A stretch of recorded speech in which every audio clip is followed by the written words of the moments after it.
Dans cette vidéo, je vais annoncer deux choses. La première, c'est une nouvelle qui vient de sortir récemment et qui est importante pour les gens qui sont intéressés par les permis de travail, surtout ceux qui viennent en visa visiteur, qui veulent avoir un permis de travail. Donc ça, c'est la première information. La deuxième information que je voulais informer, c'est une faute que plusieurs font dans le même principe en fait. D'ailleurs, j'ai eu plusieurs clients qui me contactent pour cette faute. Il ne faudra pas que vous fassiez cette faute si vous voulez obtenir un permis de travail correctement. Donc, restez jusqu'à la fin de la vidéo pour avoir ces deux informations.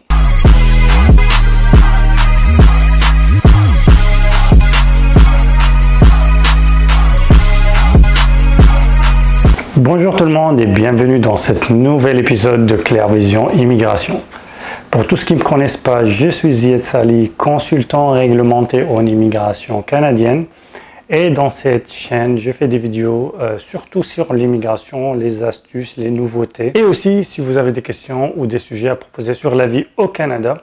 Voilà, pour les gens intéressés par une consultation, veuillez me consulter sur les moyens disponibles dans la description de la vidéo. J'offre des réductions pour les gens abonnés à la chaîne. Si vous me contactez en privé, ça va être soit pour une consultation, soit pour une prise en charge de dossier. Si c'est une question générale, c'est-à-dire trouve-moi une solution d'immigration, des choses comme ça, il faut toute une analyse et donc il faut une consultation. Si c'est une question très spécialisée, posez-la dans la chaîne et je réponds gratuitement. Donc voilà, pour entrer au vif du sujet, je voulais parler de deux nouveautés.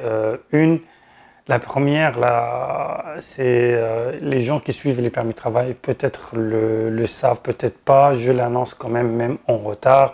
C'est la loi de politique d'intérêt qui a été annoncée au Covid, c'est-à-dire les gens qui sont en statut de visiteur au Canada, ils peuvent demander le permis de travail tout en étant au Canada. Ça ne rend pas la procédure plus facile, contrairement à ce que les gens pensent.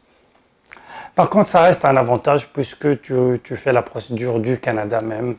Et donc, la nouvelle que je voulais annoncer, que cette loi de politique d'intérêt a été prolongée pour 2 autres années. Pour certains, c'est une bonne nouvelle. Maintenant, le deuxième point dont je voulais vous parler, c'est une erreur que plusieurs font.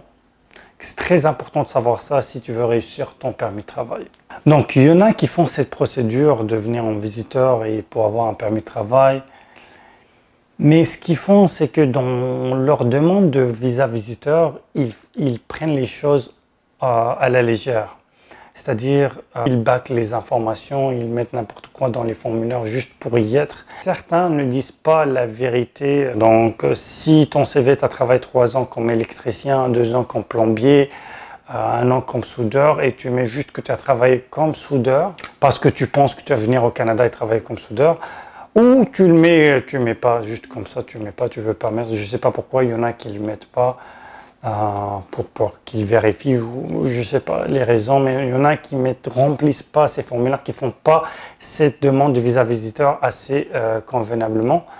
Ce qui se passe, et j'ai eu ces cas-là, il a déjà travaillé comme électricien ou soudeur, j'ai eu le cas de soudeur par exemple, il est venu, il a trouvé un employeur, ce qui n'est pas facile, je répète, c'est pas facile, si tu n'as pas un permis de travail déjà, c'est pas facile de convaincre un employeur. Il trouve un employeur, l'employeur c'est pour un poste de soudeur. Mais lui, dans le formulaire, il n'a pas mis, le formulaire du visa visiteur, il n'a pas mis cette information qu'il a travaillé en tant que soudeur dans son pays. Qu'est-ce qui se passe là? Il a 2 options. Donc, c'est mort pour les deux cas. Si il va mettre dans les formulaires du permis de travail la vérité, dire la vérité, c'est-à-dire qu'il a travaillé comme soudeur, alors qu'il ne l'a pas mis dans le visa visiteur avant, donc ça va être une fausse déclaration. Et là, si l'agent la remarque, ça va être 5 ans d'interdiction du territoire, la fausse déclaration. Et s'il ne met pas qu'il a travaillé comme soudeur, l'agent peut refuser la demande parce qu'il n'a pas d'expérience dans ce domaine-là. Et pourquoi on te donnera un permis de travail, même si l'employeur est intéressé, on peut refuser parce que tu n'as pas de l'expérience comme soudeur. Donc voilà ce qui se passe, il faut éviter cette erreur, il faut tout déclarer dans ta demande de visa visiteur parce qu'après peut-être tu auras besoin dans ta demande de permis de travail. Voilà, j'espère que la vidéo vous a plu, j'attends vos commentaires, vos questions et à la prochaine.